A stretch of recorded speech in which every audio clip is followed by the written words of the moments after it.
Salut à tous, on se retrouve pour une nouvelle vidéo, comme d'habitude, je vous le redis, visible sur les réseaux Facebook, Instagram, YouTube et peut-être d'autres, au fur et à mesure du temps, hein, à voir en fonction des demandes.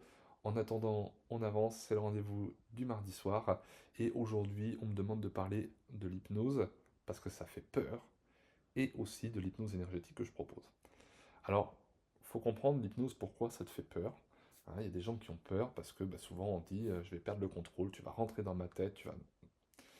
Simplement, l'hypnose est un état modifié de conscience. C'est-à-dire que vous êtes conscient, vous m'entendez par exemple, je vais parler pour moi, et votre inconscient me valide ou ne me valide pas les choses. C'est-à-dire que l'inconscient, il est là pour vous protéger au quotidien.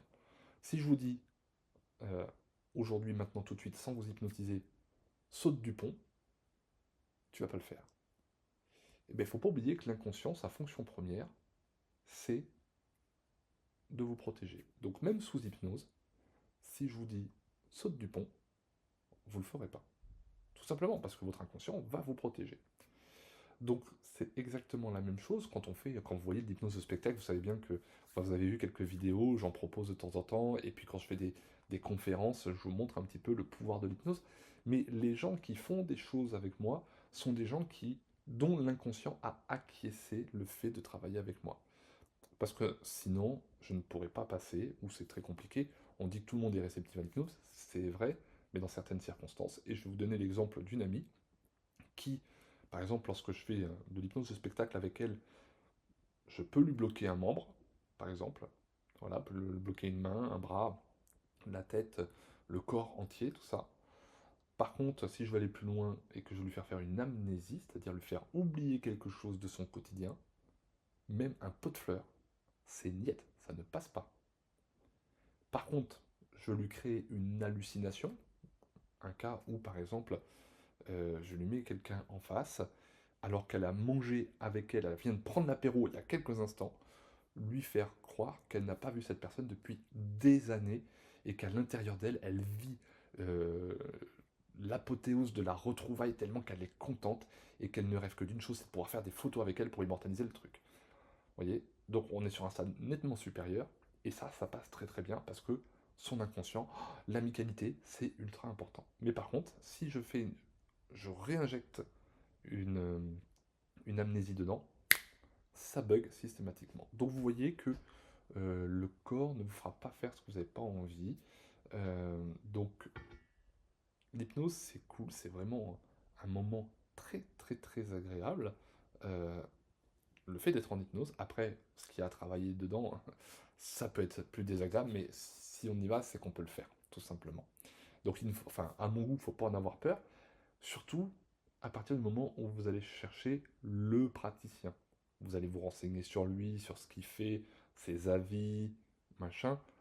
Déjà, ça devrait déblayer pas mal, et souvent, on fait ce qu'on appelle, nous, des pré-tests, c'est-à-dire on voit si l'inconscient veut bien travailler avec nous avant même de passer la personne sous hypnose.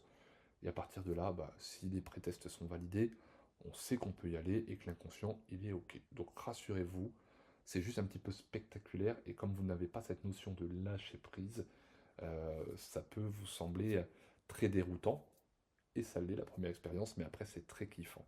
Et donc par rapport à l'hypnose énergétique, bon, vous connaissez le programme, c'est sur 5 séances, voilà, entre 3 et 5 séances. Les personnes très branchées, spiritualité, tout ça en général, et avec un gros travail sur eux, on va un peu plus vite, mais globalement c'est sur 5 séances.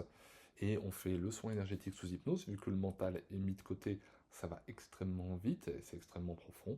Et après, je viens travailler différents axes à chaque séance pour, dans l'idéal, vous amener jusqu'à la connexion à vos guides à la 5e séance. Et comment ça se passe? Et bien tout simplement, comme vous avez eu l'habitude d'ouvrir vos canaux et de ressentir les choses, eh bien je demande à ce qu'un guide se présente devant vous. Dès que vous l'avez, vous me donnez le verdict, c'est bon, il est là, mais c'est votre corps, hein, c'est pas moi, moi je dis rien. Quand il est là, tu me dis. Donc le corps me le dit, et vous le sentez en plus. Et donc là, je demande s'il est possible de vous connecter ensemble. En général, celui qui s'est présenté, vous me dites oui. Et en fin de compte, je le connecte. Et en fin de compte, à la fin, le oui et le non, vous l'avez. Donc quand vous dites est-ce que tu es là? Oui. Et dès que vous avez des questions, des vraies questions de vie à poser, il peut vous répondre par le oui et par le non, alors je ne suis plus du tout là à côté et que vous êtes chez vous, tout simplement. Donc c'est un peu résumé, ça serait long, mais bon, dans ce cas-là, vous me passez, vous regardez sur les réseaux, il y a assez d'informations là-dessus, puis vous venez vivre une séance. Et c'est uniquement en présentiel, je ne le fais pas en distanciel, en tous les cas pour le moment, mais il y a besoin de bien surveiller et de savoir aussi que ce soit des bonnes entités énergétiques qui arrivent autour de vous. Voilà, j'espère que ça a répondu à ta question. En attendant, je suis très content et je vous dis rendez-vous à la prochaine question s'il y en a d'autres.